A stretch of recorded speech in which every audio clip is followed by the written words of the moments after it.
अस्सलाम वालेकुम नाज़रीन। मेडिकल इन्फो विद इस्माइल में खुश आमदीद।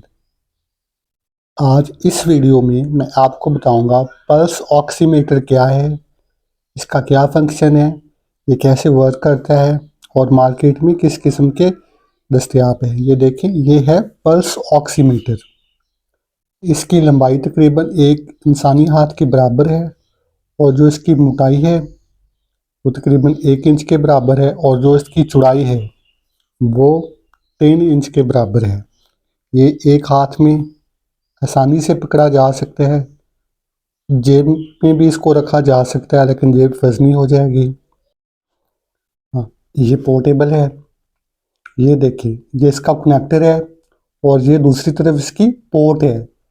कनेक्टर और पोर्ट, ये जो कनेक्टर है ये डाटा केबल की है और इसके साथ एक सेंसर अटैच है। अब बताएंगे इसको कैसे अटैच करते हैं। ये देखिए, ये इसको अटैच कर रहे हैं, ये इसके सेंसर को या डाटा केबल को ये पल्स ऑक्सीमीटर के साथ अटैच कर रहे हैं। ये इसकी लीड है और ये लीड के साथ इसका सेंसर अटैच है। अब ये देखें, ये सेंसर, यहाँ पर हमने फिंगर डालनी है। फिंगर कोई भी, किसी भी हाथ की फिंगर, इंडेक्स फिंगर या थंब डालना है। तो फिर इसको ऑन करेंगे। ये देखें, ये अंदर एक लाइट जल रही है। लाइट, ये लाइट इसके सेंसर की है।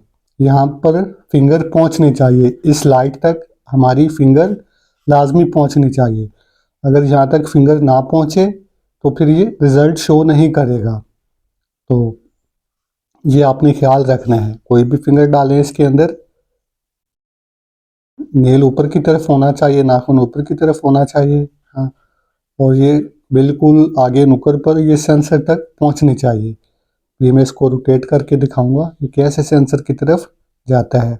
ये देखेंगे, ये आप देख रहे हैं, ये सेंसर तक पहुँच चुकी है फिंगर। ये पावर बटन ऑन किया और ये ऊपर मैं आपको रीडिंग दिखाता हूँ। रीडिंग, ये सबसे ऊपर जो 98 लिखा हुआ आ रहा है, 98, और ये नीचे दूसरी बॉक्स पे 93 है। ये रीडिंग इसके पर चेंज हो रही है वक्तन फ़वक्तन। ये दो रीडिंग्स शो करता है। ये जो रीडिंग आपके साथ नीचे है, ये है बीपीएम, जहाँ पर लिखा हुआ है ये हमारी पल्स है। और ये जो ऊपर ब्लू कलर में है 98, वो हमारा सैचुरेशन रेट है। सैचुरेशन रेट, मैंने अपनी फिंगर डाली हुई है तो मेरा जो सैचुरेशन रेट है वो 98% आ रहा है। और जो मेरा नीचे पल्स रेट है, pulse rate, beat per rate, वो बी से मुराद बीपीएस लिखा हुआ है, B P M, BPM, beat per minute, वो मेरी दिल की धड़कन या पल्स है। ये बटन है, ये येलो कलर का या ऑरेंज कलर का, ये ऑन ऑफ करने के लिए। और ये नीचे 3 बटन, ये दरमियान वाला मेन्यू के लिए है।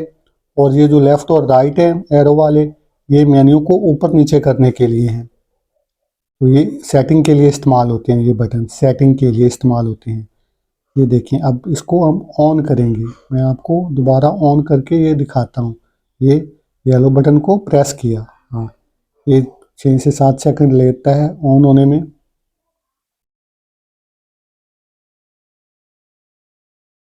नाजरीन, मैं इसको आपको थोड़ी सी डिटेल बताता हूँ। इससे दो रीडिंग्स आती हैं, एक सैचुरेशन की और एक बीट पर मिनट की।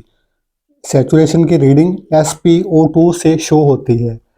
एस से मुराद सैचुरेशन, पी से मुराद पल्स, SP से एक और टर्म भी बढ़ती है जिसको सीरम प्रेशर भी बोलते हैं। और जो O2 लिखा होता है, O2 से मुराद ऑक्सीजन है।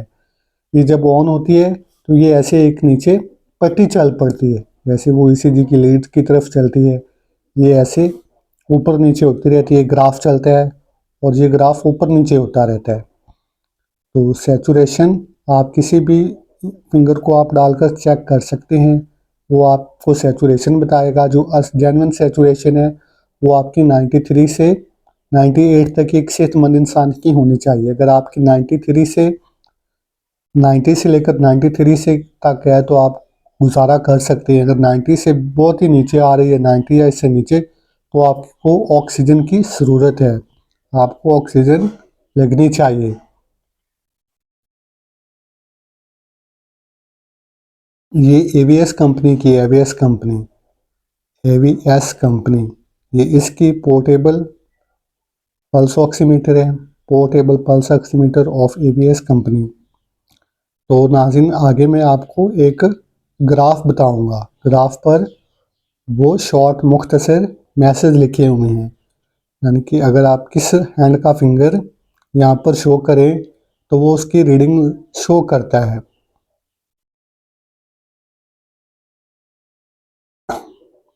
ये देखें, ये आपको बैक साइड दिखाता हूँ। ये बैक साइड का व्यू है। यहाँ पर अंदर बैटरीज भी डलती हैं और ये चार्ज भी हो जाती हैं। ये एवीएस कंपनी का पल्स ऑक्सीमीटर है।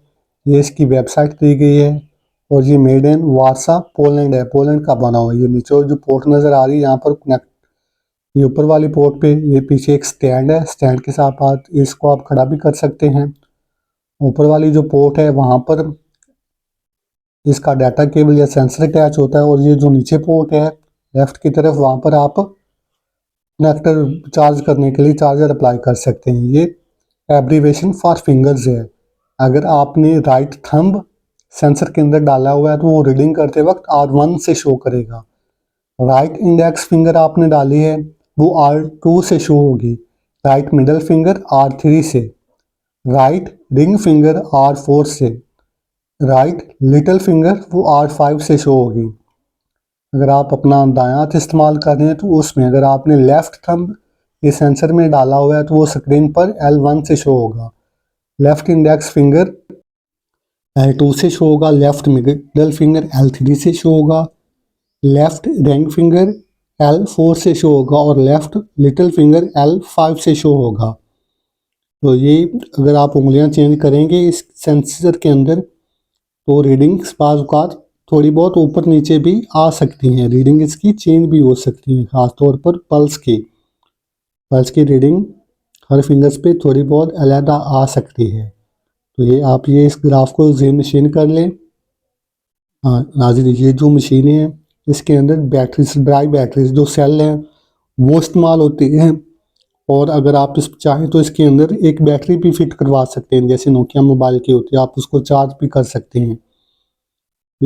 और ये डायरेक्ट बिजली पे भी या कनेक्टर के अंदर चार्जर लगाकर भी आप इसको इस्तेमाल कर सकते हैं। ये बहुत अच्छी चीज़ है। ये बैक साइड पे उसका वेब एड्रेस भी है, उस पर जाकर आप इसकी कीमत भी पूछ सकते हैं और आप इसको ऑर्डर के ज़रिए मंगवा भी सकते हैं। क्लिनिकल के लिए ये एक बहुत अच्छी आइटम है, बहुत अच्छी डिवाइस है।